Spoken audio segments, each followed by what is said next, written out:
होती है, जैसे इंजीनियर्स की होती है, ऐसे हमारे जो है ज़राई ग्रेजुएट्स की भी होनी चाहिए, ताकि उनको प्रैक्टिकल एक्सपीरियंस हो फील्ड में जाने से पहले, कि जिस वक्त वो अपने ज़ेवर तालीम से आरास्ता होकर और फिर प्रैक्टिकल जो है वो नॉलेज लेकर बाहर निकलें तो वो मुल्क की को खिदमत कर सकें। हम तो ऐसे बाबू पे जो है वो पैदा कर रहे हैं जिनको टेक्निकल नो हो नहीं है। रिसर्च जो है वो अगर एग्रीकल्चर रिसर्च काउंसिल ने करनी है तो फिर हम यूनिवर्सिटियों में क्या पढ़ा रहे हैं? सारी दुनिया में सारे तरक्की याफ्ता ममालिक में जो रिसर्च है वो यूनिवर्सिटीज़ में होती है, और ये यूनिवर्सिटीज़ का काम। लिहाजा हमारा भी ये मुतालबा है कि ये जितना रिसर्च वर्क है और एक आला तालीम याफ्ता लोग जो कि ज़राअत के शोबे में हैं, उनके लिए रिसर्च का और रिसर्च में जो उनका बजट है उसको बढ़ाया जाए, ताकि एक अच्छे एग्रीकल्चरल इंजीनियर और एक्सपर्ट्स जो है ये मुल्क पैदा करे।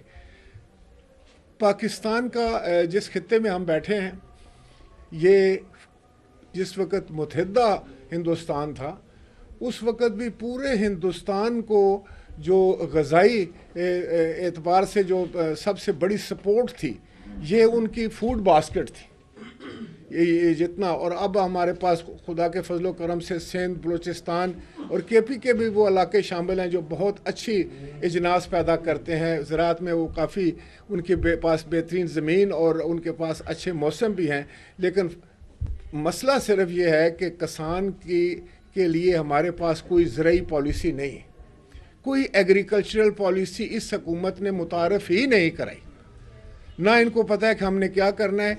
एक दफ़ा ये कहते हैं कि हमारे पास एक चीज़ सरप्लस होगी, उसको बैरून मुल्क एक्सपोर्ट कर देते हैं, दूसरे महीने ही कहते हैं कि अभी हमने वापस मंगानी, और फिर इंपोर्ट करने लग जाते हैं। ये फुकदान है पॉलिसी का।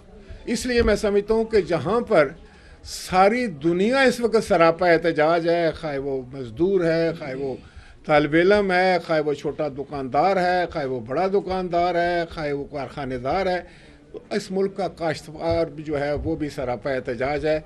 आज ओकाड़ा में जो पुरअमन एहतजाज है, मुझे यकीन है और मेरा ये मुतालबा है, हमारी पार्टी का ये मुतालबा है कि हुकूमत किसानों के और हमारे काश्तकारों के तमाम मुतालबात जो कि बिल्कुल जायज़ मुतालबात हैं उनको फौरी तौर पर माने, और उनको इनपुट के लिए जो जो चीज़ें उनको चाहिए, खाए उसमें वो खाद है, खाए वो पानी है, खाए वो बिजली है, खाए वो बीज है, वो या पेस्टिसाइड्स जो दवाइयाँ वो इस्तेमाल करते हैं, वो उनको फौरी तौर पर मुहैया किए जाएं, ताकि मुल्क जो है वो कहीं ग़ज़ाई किल्लत का शिकार ना हो। आपकी बड़ी मेहरबानी, आपका शुक्रिया।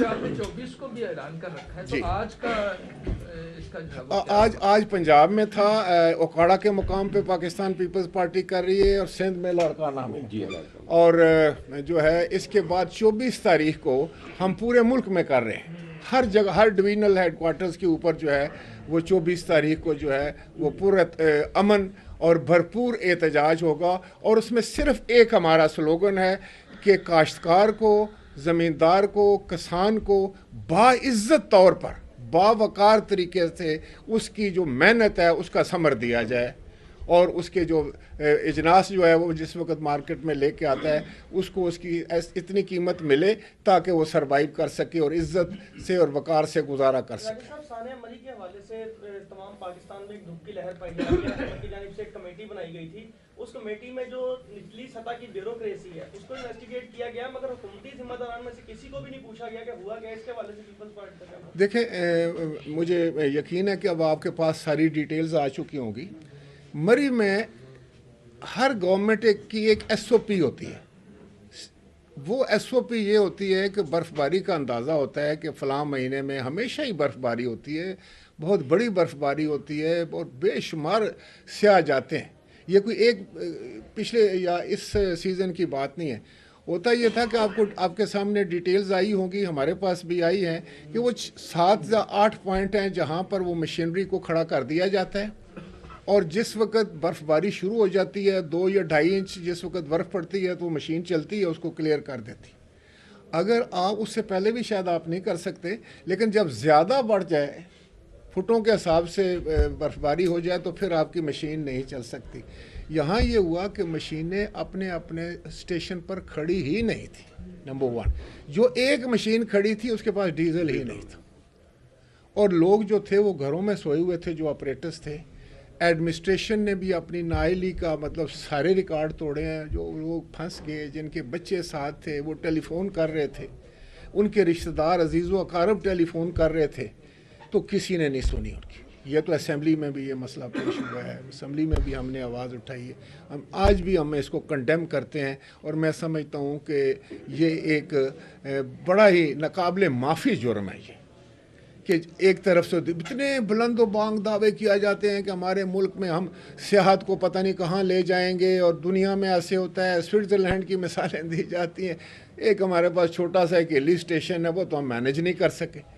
ये हुकूमत की बहुत बड़ी नाअहली, बहुत बड़ी नाअहली। साहब, खाद का बहरान पिछले 2 माह से जारी है। मरी का सानिया तो 10-15 दिन पहले हुआ, उसके ऊपर एक कमेटी भी बना दी, उसकी रिपोर्ट भी आ गई।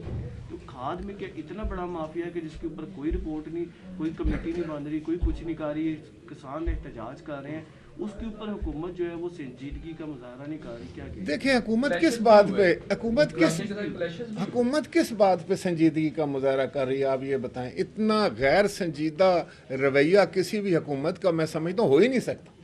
आप देख लें कि क्या माशी मैदान में आप देखें, मईशत जिस तरीके से हमारी नीचे जा रही है, महंगाई और बेरोज़गारी जिस तरह बढ़ रही है, जिस तरह हमारा किसान सरापा एहतजाज है, जिस तरह हमारे वफाकी मुलाजमीन और सरकारी मुलाजमीन सड़कों पर हैं, पेंशनर सड़कों के ऊपर हैं, और किसी की ऐसे महसूस होता है कि हुकूमत नाम की कोई चीज़ नहीं है, बल्कि उनके साथ तो ठट्ठा और मजाक किया जाता है।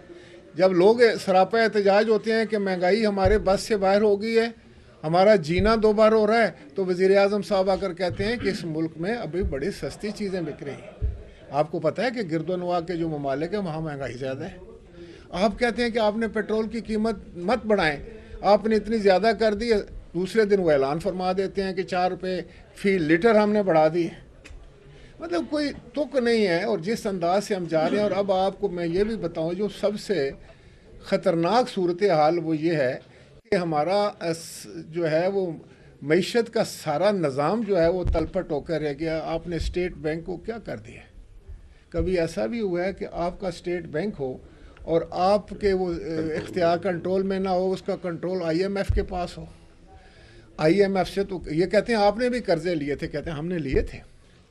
सारी हुकूमतें लेती हैं, लेकिन कर्जा लेने का कोई तरीका, कोई सलीका होता है, कोई उसमें वो कोई शराइत तय की जाती हैं, कोई उसको स्टडी किया जाता है वो, और ऐसी शराइत मानी जाती हैं या तस्लीम की जाती हैं जो मुल्क के मफाद के ख़िलाफ़ ना हो। उस कर्ज़े को किसी ने क्या करना कि अगर आपने सब कुछ ही गिरवी रख दिया और आपकी जो इंडिपेंडेंस ही ख़त्म हो गई है, आपकी माशी इंडिपेंडेंस तो ख़त्म हो गई है, और फिर भी कह रहे हैं कि वो 30 पॉइंट थे, उसमें से हमने 29 मान लिए हैं, तो अभी भी वो हमें ग्रे लिस्ट से बाहर नहीं निकाल रहे। अब इससे ज़्यादा नाअहली क्या होगी, इससे ज़्यादा हमारा फेलियर क्या होगा? और आज हालत ये है कि आप कहीं भी जाएं, किसी मार्केट में जाएं और जाकर लोगों का इंटरव्यू करें। मैं आपके ही देखता हूँ चैनल्स पे कि लोग क्या कह रहे होते हैं। आज मैं समझता हूँ कि जो बंदा पहले 10, 15, 20 हज़ार रुपये में अपनी गुजर बसर कर लेता था, आज उसको 50, 60, 70 हज़ार रुपये चाहिए। वो कहाँ से लेकर आए? आप अपने बजट देख लें, क्या आपके बजट ख़राब नहीं हुए? अब बिजली का बिल देना, गैस का बिल देना, बच्चों की तनख्वाह देना, दवाइयों की कीमत कहाँ पहुँच चुकी है? और इतने बुलंदो बाग दावे किए जाते हैं कि हमने कार्ड दे दिए, हमने जो है वो हेल्थ सिक्योरिटी ले आई है, हेल्थ इंश्योरेंस हमने कर दी। क्या हो रहा है? ये सब ज़बानी कलामी बातें हैं। अब तो भाई इनके अपने अंदर के, इनके अपने MNAs खड़े होकर सरापा एहतजाज हैं। कोई 1-2 तो आपने देखे ना, हर बंदा ही वो कह रहा है कि हम कैसे अपने आवाम को, हम तो उनका सामना नहीं कर सकते। ये हालात हो गए। इस हवाले से कुछ नहीं करिए, क्या ओपोजिशन के पास कोई ऐसा लाइला अमल है जो इस बहरान से? देखिए बिल्कुल, मैं समझता हूँ कि इस वक्त तो बात बहुत अच्छा आपने सवाल किया। मैं ये कहता हूँ कि जिस वक्त ऐसे हालात हो जाते हैं तो ये किसी एक जमात या एक पार्टी या एक शख्स जो है उसके तो जमा नहीं होती कि वो ही करेगा तो हम बाकी सारे देखते रहें। हम सबको अपना उसमें हिस्सा डालना चाहिए, और उसके लिए बेहतरीन फोरम जो है वो हमारे पार्लियामान। हमने मुतअद्दिद बार इनको कहा है कि भाई आप बैठें, सर जोड़ें। एक मसला है, फर्ज करो इन्फ्लेशन है, فرض کرو آپ سے ڈالر جو ہے وہ کنٹرول نہیں ہو رہا ہے، ہمارے روپے کی بے قدری اتنی زیادہ ہو گئی ہے کہ آج جو بنگلہ دیش کی کرنسی ہے وہ بھی اگر وہ ان کا 1 ہے تو ہمیں 2.1 دینا پڑتا ہے، افغانی 1.9 پر ہم پہنچ گئے، 1 روپے 90 پیسے کا افغانی آ گیا۔ تو اگر یہ حالات ہیں تو یہ تو سب کے لیے لمحہ فکریہ ہے، ہمیں سب کو سر جوڑنے چاہیے۔ آپ سنیں تو صحیح ہم آپ کو کیا کہنا چاہ رہے ہیں۔ آپ جو بیسک گورننس کے جو اصول ہیں ان کے خلاف آپ جا رہے ہیں۔ آپ کے پاس صرف ایک ہے کہ آپ میڈیا پہ جا کر اپنے مخالفین کو گالیاں دیں اور ان پر الزامات کی بوچھاڑ کر دیں اور ان کو ہر چیز کا جو ہے وہ ان پر جو ہے نا ان کو مورد الزام ٹھہرا دیں کہ بھئی ان کی وجہ سے۔ ایسا یہ جو کل انارکلی کا ایک بڑا واقعہ تھا، بہت دردناک واقعہ ہے، اس بڑا نئی دہشت گردی کی نئی لہر کو جو ہے وہ پہلے ڈیرے یہ اسلام آباد میں بھی ہوگا۔ دوسرا آپ نے پارلیمان کی بات کی کہ وہاں بات ہونی چاہیے۔ شاہ محمود قریشی نے بلاول بھٹو زرداری اور شہباز شریف صاحب کو خط لکھے ہیں کہ جنوبی پنجاب کے صوبے کی کریشن کے لیے ہم سے جو ہمارے ساتھ تعاون کریں۔ دیکھیں آپ کا اس حوالے سے دیکھیں میں آپ کو بتاؤں، ہاسٹائل ایٹیٹیوڈ نہیں کوئی ہاسٹائل ایٹیٹیوڈ نہیں ہے، یہ لوگ خود ہی سوال کرتے ہیں وہ قریشی صاحب۔ اور دیکھیں میں آپ کو بتاؤں کہ آپ کو اگر یاد ہوگا تو 2018 میں ایک بہت گروپ بنا تھا، کوئی 12-14 لوگوں کا، جنوبی پنجاب محاذ بنایا گیا اور اپنا قریشی صاحب اس کے بڑے علمبرداروں میں سے تھے، باقی بھی وہ لوگ آج کل اسمبلیوں میں بیٹھے ہیں، کوئی وزیر ہے، کوئی بڑے سارے امپورٹنٹ لوگ ہیں۔ انہوں نے کہا جی کہ ہم اس لیے حکومت سے علیحدہ ہو رہے ہیں یا اپنی پارٹی سے علیحدہ ہو رہے ہیں کہ ہم یہ محاذ بنا کر ہم جنوبی صوبہ بنائیں گے، سرائکی جنوبی پنجاب صوبہ جو ہے اس کی جو ہے اس کو ہم اس کی تشکیل کرنا چاہتے ہیں۔ میں صرف یہ پوچھتا ہوں کہ آج 4.25 سال گزر گئے، کیا یہ خط پہلے دن نہیں لکھا جانا تھا؟ یہ تھا اگر وہ سیریس ہوتے پہلے مہینے میں نہ لکھا جاتا، پہلے 6 مہینے میں نہ لکھا جاتا، پہلے سال میں نہ۔ اب جب وہ تو اب کیا یہ تو سب ایک جو ہے نا آئی واش ہے، لوگوں کو دھوکہ دینے کا۔ ان کو پتہ ہے کہ اب پھر شاید انتخاب آنے والے ہیں، تو اب وہ جب جائیں گے جنوبی پنجاب کے پاس تو ان کو کہیں گے ہم تو جی بنانا چاہتے تھے، یہ پیپلز پارٹی والوں نے نہیں بننے دیا، فلاں نے نہیں بننے دیا۔ حالانکہ کلیکٹیو مشاورت ہے، یہ ہر چیز پہ کریں نا، بیسک چیزوں پہ کریں۔ لیکن یہ اس کے علاوہ جی میں پہلے ان کے پاس حکومت تھی، انہوں نے کیا کیا ہے؟ کیا انہوں نے اس کے لیے کوئی عملی قدم اٹھایا ہے؟ زیرو۔ اور کوئی مہنگائی کنٹرول کرنے میں بالکل فیل ہو گئے، بے روزگاری میں بالکل فیل ہو گئے، زراعت کے شعبے میں 100% فیل ہوئے ہیں۔ سارا دیکھ لیں پورے پاکستان کا کاشتکار سراپا ہے، مزدوروں کو۔ انارکلی کا واقعہ جی یہ بتائیں کہ یہ ساری جو حکومت کی ناکامی ہے، اپوزیشن کے اوپر الزام آتا ہے کہ وہ ایک فکس قسم کا میچ کھیل رہی ہے۔ تحریک عدم اعتماد کا کبھی کہتے ہیں نمبر پورے نہیں ہیں، کبھی کہتے ہیں ہاتھ ان کا اٹھے گا۔ وہ انگلی کی طرف دیکھ رہے تھے، آپ ہاتھ کی طرف نہیں، ہم تو کسی ہاتھ کی طرف نہیں دیکھ رہے ہیں۔ اکثریت ہے، الزام یہ آتا ہے کہ آپ کی جہاں اکثریت ہے وہاں آپ جان بوجھ کر تحریک عدم اعتماد نہیں لاتے، لیکن مراد چیئرمین سینٹ کے خلاف ہے۔ دیکھیں میں آپ سینٹ کسی اور کے بندے ہیں اس لیے آپ ان کے خلاف نہیں یہ بات نہیں ہے۔ دیکھیں پاکستان پیپلز پارٹی نے بڑے واشگاف طریقے سے بڑے کلیئر ہیڈڈلی بات کی تھی ہر فورم پر۔ یہ جو تحریک عدم اعتماد ہے نا، یہ ایک ڈیموکریٹک ٹول ہے جو اویلیبل ہوتا ہے اپوزیشن کے پاس، اور یہ جمہوری ایک راستہ ہے، اس میں کوئی بات نہیں۔ ہم نے شروع سے یہ کہا تھا کہ ہمیں اس کی طرف جانا چاہیے اور اس کو کامیاب کرنے کے لیے پھر زور بھی لگانا چاہیے۔ حالات بھی کچھ ایسے بن گئے ہیں کہ اب تو آپ نے دیکھا ہوگا کہ ان کے اپنے ممبران جو ہیں وہ کھڑے ہو کے تو وہ سراپا احتجاج ہیں، وہ کرب کرتے ہیں، ان کی میٹنگز میں بولنے شروع ہو گئے ہیں، اسمبلی فلور پر بولنا شروع ہو گئے، اور ان کی ناکامی کے لیے وہ بہت بڑے وہ ثبوت پیش کر رہے ہیں ہر کمیٹی میں۔ تو اس لیے میں سمجھتا ہوں کہ پاکستان پیپلز پارٹی نے تو پہلے دن سے یہ بات کی ہے، آج بھی ہم کہتے ہیں کہ ہمیں تحریک عدم اعتماد کی طرف جانا چاہیے، اور یہ ایک ہمارا حق بھی ہے اور ہمارے پاس ایک جو اگر ڈیموکریٹک ٹول ہے تو اس کو ہم کیوں نہ استعمال کریں. نہیں سینٹ میں آپ کیوں نہیں لاتے جہاں آپ کے پاس اکثریت موجود ہے؟ دیکھیں جی آغاز کیوں نہیں کرتے سینٹ ناکام نہیں ہو چکے پہلے؟ دیکھیں سینٹ میں ہم پہلے دیکھیں ناکامی اور کامیابی سے بالا تر ہو کر اپنے آپشن استعمال کرنے ہوتے ہیں نا جی.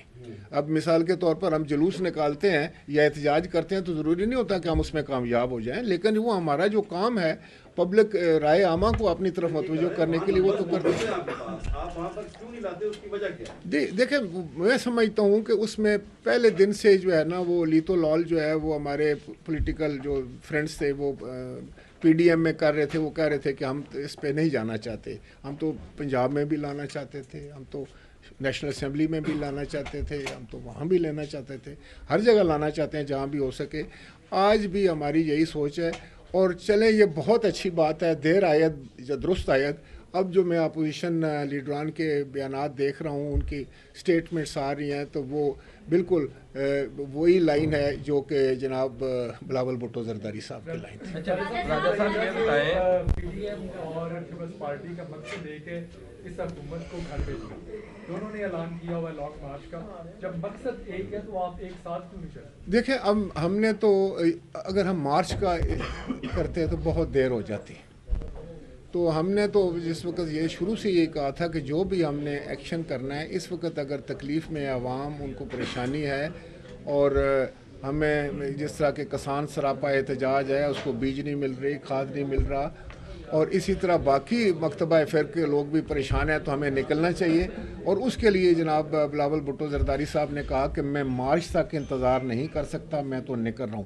اب اگر کوئی ہمارے ساتھ آنا چاہے تو بالکل, ہم نے تو پورے پاکستان میں کال دی ہوئی ہے, ہم نے تو ہر جماعت کو ہم ویلکم کریں گے, ہر طبقہ فکر کو کریں گے کہ بھئی آئیں سب مل کے, یہ سب کا ملک ہے اور جو ملک کی بہتری کے لیے ہے آپ کسان کا ساتھ دیں, آپ جو ہے وہ اس حکومت کو چلتا کریں, مہنگائی کے خلاف جو ہے سر جوڑیں, بے روزگاری کے خلاف, اور پاکستان کی معیشت جو ہے وہ نیچے جا رہی ہے, اس کو سنبھالا دینے کے لیے جو بھی سوچتا ہے فکر کرتا ہے, میں سمجھتا ہوں. صاحب یہ بتائیے گا کہ ایک بار پھر صدارتی نظام کی گونج چل رہی ہے, کیا پاکستان پیپلز پارٹی صدارتی نظام کو ایکسیپٹ کرے گی؟ دوسرا یہ کہ عدم اعتماد کے بعد جو نیا سیٹ اپ ہوگا اس میں وزیر اعظم کے لیے جو نام ہوگا پیپلز پارٹی کی طرف سے ہوگا یا نون لیگ کی طرف سے؟ دیکھیں وہ اس اسٹیج پر جا کر لیڈران بات کریں گے, پارٹی کی لیڈرشپ فیصلے کرتی ہے. لیکن میں آپ کو یہ بتا دوں کہ یہ جو شوشے چھوڑے جا رہے ہیں نا پریزیڈنشیل فارم آف گورنمنٹ وغیرہ کی, یہ آپ کا کانسٹیٹیوشن ہے بھائی اس ملک کا ایک, اور اس میں 4 اس کی اکائیاں ہیں, وہ ان کو آپ اس طرح تو نہیں ہوتا ہے کہ یہ کوئی گڈی گڈے کا کھیل تھوڑا ہے کہ آپ بیٹھ کر کہیں کہ اب صدارتی ہو گیا تب پارلیمانی ہو گیا. اور یہ parliamentary way of form of government جو ہے وہ ہمارے کانسٹیٹیوشن کا حصہ ہے. آپ کی بہت مہربانی. سر لاسٹ ایک کویسچن تھا جو مائرہ کا. جی مائرہ. اچھا راجہ صاحب یہ بتا دیں کہ حکومت نے معاشی ترقی کا دعویٰ کیا ہے اور انہوں نے یہ بھی کہا کہ گزشتہ سال جو ہے معاشرے نے 5.37% کی شرح سے جو ہے وہ ترقی کی ہے, تو آپ کو کیا لگتا ہے عوام تو اس دعوے کو مسترد؟ پہلے یہ تو بتاؤ مائرہ کہ یہ ترقی کہتے کس کو ہے؟ میں سمجھتا ہوں کہ شاید یہ ترقی کا مطلب الٹ سمجھتے ہیں. اس وقت حالات ہے کہ آپ کا کیا, آپ دیکھیں انڈیکیٹر کیا ہوتے ہیں. انفلیشن کم ہوئی ہے ملک میں, مہنگائی کو آپ نے کنٹرول کر لیا ہے, آپ کی جو ہے وہ بیلنس آف ٹریڈ بہتر ہوا ہے, آپ کے پاس جو ہے وہ آپ کا روپی جو ہے وہ مستحکم ہوا ہے ڈالر کے مقابلے میں. اگر کچھ کیا قرضوں میں کمی آئی ہے, یہ تو کہہ رہے تھے کہ قرضے ہم کم کر دیں گے, قرضے تو انہوں نے کتنے بلین بڑھا دیے ہیں. اس لیے کوئی مجھے ایک انڈیکیٹر بتا دیں, کوئی اکنامک انڈیکیٹر ایک بتا دیں جو یہ جس سے ظاہر ہو کہ ہم کوئی بہتری کی طرف ہیں. اوورآل جو ہے میں سمجھتا ہوں کہ جتنے برے حالات آج ہیں پہلے نہیں تھے. ہمیں سب کو اس کی فکر کرنی چاہیے. بتا کوئی انڈیکیٹر ہے